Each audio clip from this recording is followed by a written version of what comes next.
Dear all, it's me, Tamrakar from Tokyo right now, and we are in the international discourse. Today we have a very special guest, Mr. Scott MacLennan, and he's the founder, CEO, executive director of the Mountain Fund. And the Scott has been working in Nepal and Peru for nearly a decade, and he's the recipient of the Sir Edmund Hillary Mountain Legacy Medal and the founder of the Mountain Fund. And from Nepal now. Scott has been connected here in our life. So you are most welcome to the International Discord, Mr. Scott. How are you? Thank you for having me. Thank you very much. It's a pleasure. Okay. You know, though, we are facing the second wave. This is the second wave of COVID-19. So how your days, days are going on? Well, the second wave here is hitting Nepal very, very hard. Especially there's a big shortage of oxygen. Yeah, okay. And so, one of the things I'm working on is getting more oxygen.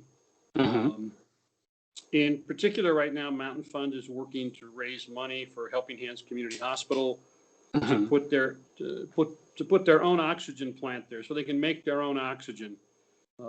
They have 35 beds there for COVID patients, but right now, they can only use 24 of those beds because of oxygen shortage.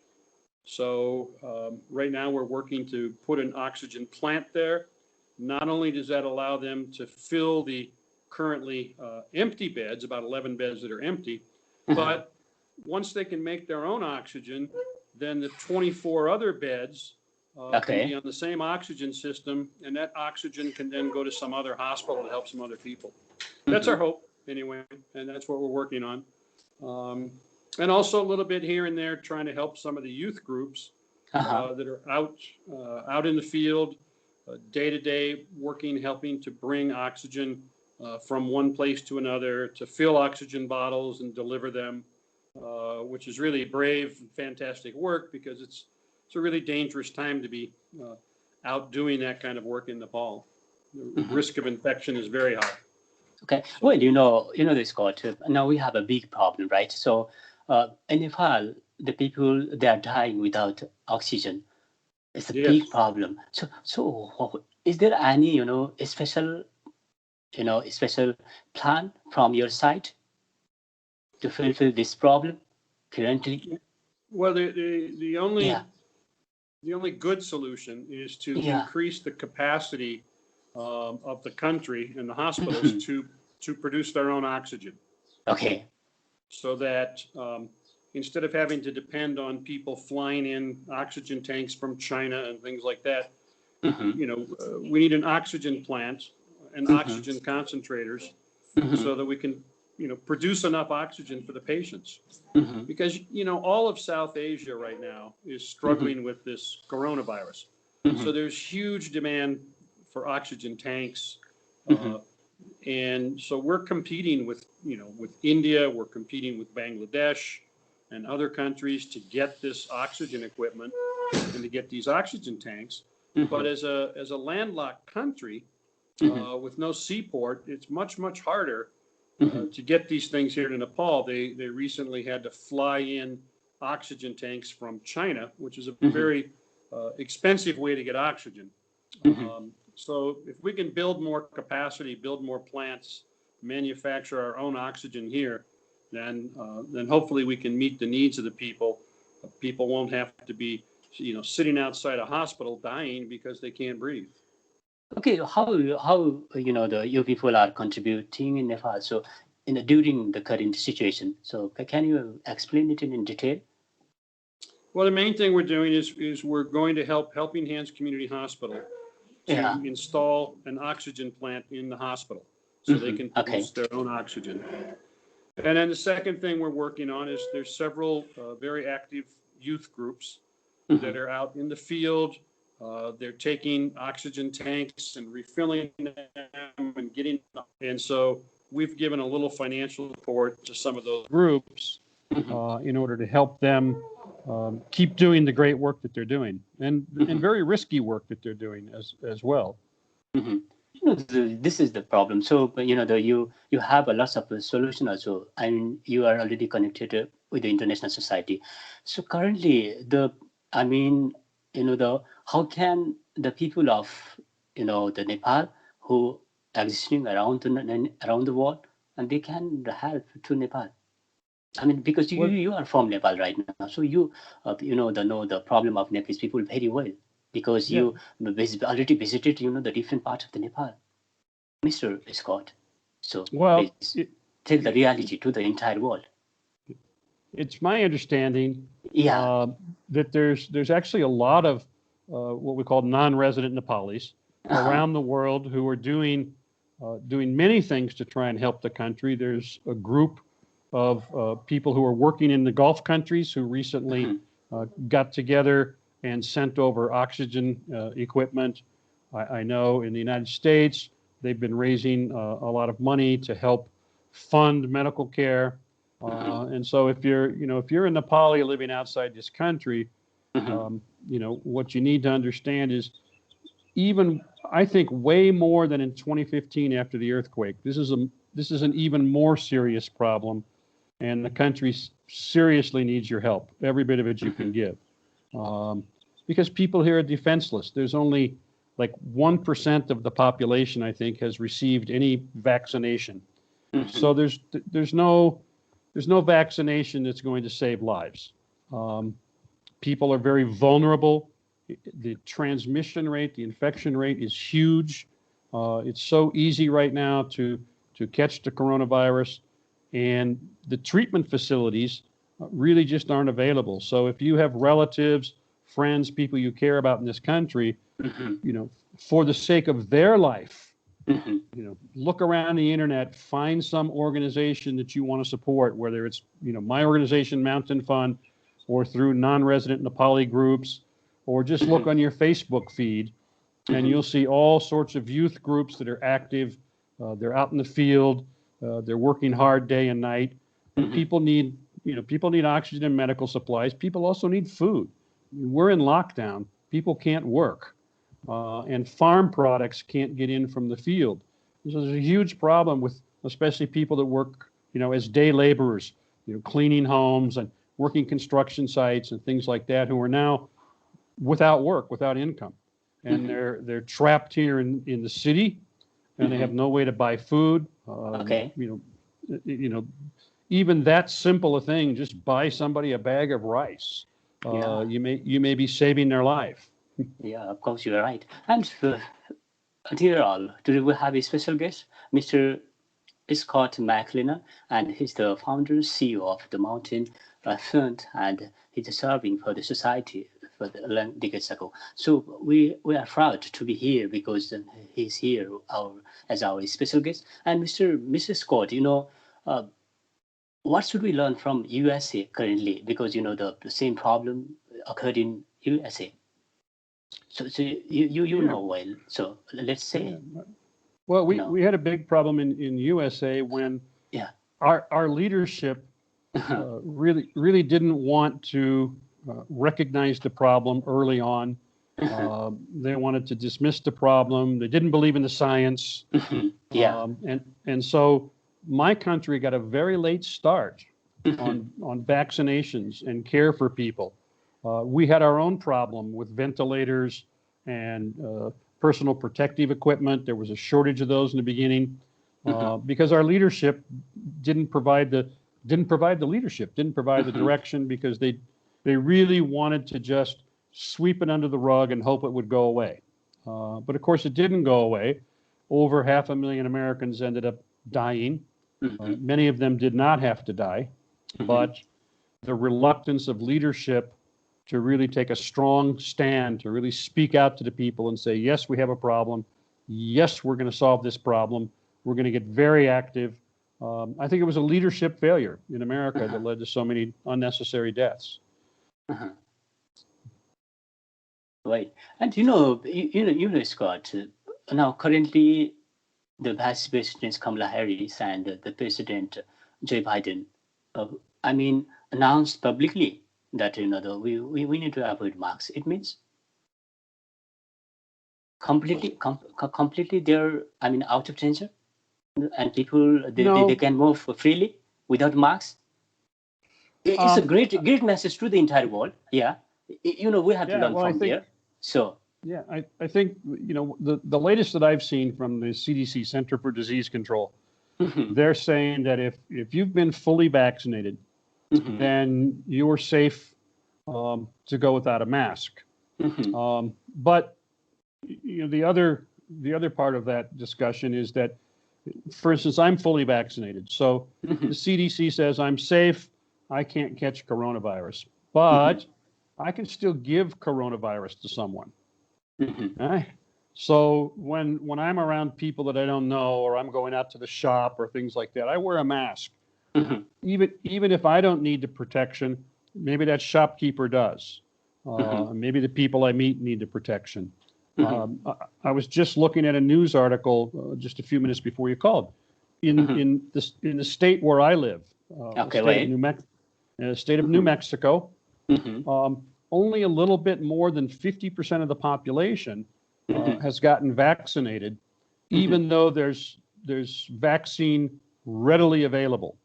So one problem we're still facing in the United States is we've got to get up to 60% or more of the people vaccinated before we can truly say we're safe. And we have some people that are reluctant and hesitant to get the vaccine. And that's where problems like what we see now in India and Bangladesh and Nepal become very dangerous, because already we're seeing this virus is mutating, and there's new variants of the virus appearing every day. And if we globally, when I say we, I mean the United States, UK, all developed countries need to be giving assistance right now to India and Nepal and Bangladesh. We have to control this virus here, or the virus could mutate yet again, and we could end up with a whole new virus in the United States or in the UK or in New Zealand, Australia, and one that our current vaccinations don't work against. So it's critical that the global community takes seriously what's happening in South Asia and sends vaccines and sends drugs and sends everything they can to stop this and to stop it quickly. Okay, and Scott, I would like to concentrate towards the Mountain Fund. So you are the CEO, right? You are working for the long times. Yeah. And so what is the main objective of this fund? Well, originally it just started as a family project. It was just something. I've been very fortunate in my life. I was lucky enough to be born in the United States of America. My father was a doctor. I had a good life. I wanted to teach some values to my children about the need to help other people around the world who weren't so lucky. And so it started just as a way to teach my children about helping others. And then as friends of mine found out what I was doing, then they also wanted to support the Mountain Fund. And they said, we like what we're doing. Can we donate some money? And soon their friends wanted to donate money. And so what started as just a small project for my family, ended up becoming a global organization that has done work in many different countries around the world. But still, the fundamental thing of Mountain Fund, two fundamental things. One, I believe that those of us who have had the privilege to be raised in a country like the United States of America, with that privilege comes a responsibility of taking care of others. We're all part of the human race. These divisions we call countries, these things we call borders, these really don't matter. Human beings are human beings, and we're all human beings. And so we have a responsibility to help other human beings. The second thing about the Mountain Fund that I think is kind of important is we work mostly with local organizations who are already existing. There's no need for us to go out and create our own programs and reinvent the wheel. There's people here on the ground, small NGOs, small groups of people. They already know what the problems are. They know what the solutions are. Just they lack the support to implement those. And so we look for those kinds of people. who already know exactly what's needed, who know exactly how to do it. And then we support and give them help instead of coming in and creating a whole new program of our own and spending a lot of money on offices and administrative stuff. You know, people just need more direct aid. They need, we need to spend less money operating NGOs and more money getting work done. Okay, that's my feeling. Okay, you have a special attention towards the Nepalese people. And what is the reason behind it? Actually, you already in the mind and heart of the Nepalese people. So you won the heart and mind. Well, it's interesting. I actually started. I started work in a country called Peru in South America, and was helping with a small health clinic there in a very rural community, a place where I like to go trekking a lot. And I had this opportunity one time to make a trip over here to Nepal. And I thought, well, why not? I mean, it sounds like a fascinating country. I've seen pictures. So I got on a plane. I came to Nepal. I ended up spending a couple of weeks out near the border with Tibet in the Rasua district, visiting a small health clinic there. And I realized that as many problems as Peru had, Nepal had even bigger problems. That Nepal was way less developed than Peru. And there were so many people in Nepal with a strong desire to help their country, to help their neighbors, that it just naturally attracted my attention to come back. So it started as a 2-week trip. Now I'm here, 6 months or more out of the year. It started as just a small family project, and now I spend my whole time working on it. But that's what attracted me to this country, was that the amount of suffering that people had, but more than that, the amount of willingness that other people had to help them. It seems to be here in Nepal that as soon as someone has enough money that they have, they're sure they're going to get their dalbat every day and they have a roof over their head. The first thing they do is start looking for who doesn't have that and helping them, which for me, coming from a Western culture, was very different. If I have a roof over my head and food, then the next thing I'm looking for is where can I get a car, or how can I get a bigger house, or a new iPhone. And I was so struck by the fact that so many people in this country who have so little themselves, but their basic needs are met. And instead of looking for how they can get more, they turn around and look for who needs a hand up. And I think that's just, it's fantastic. It's incredible to see. And I think that's what really drew me to come back to this country time after time after time, was because there were so many good people who so much wanted to do something for their neighbors, for their friends, for their country, that how could you say no to those people? Okay. You have to help. Okay, really wonderful story. So glad, proud of you. And we are at the end of conversation. So do you have anything to say? Yeah, I just want to say, I know that you also are engaged in some work here in Nepal, and some of your friends are.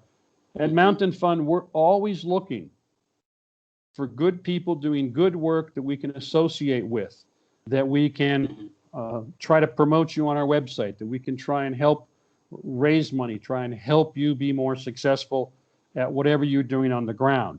That's why we're working with so many small youth groups right now. That's why we're helping the hospital right now. So just for your information and for maybe your viewers' information, I'm always looking for hardworking, honest people who actually want to get things done here, who just need a little hand. And I'm here as much as possible to provide that hand. Okay, Mr. Scott MacLennan, thank you so much for your most important time. Well, thank you so much for having me. I'm very honored to be on your program. And great. Thank you, Scott. Thank you so much. Thank you. Thank you. Namaste. Okay, namaste.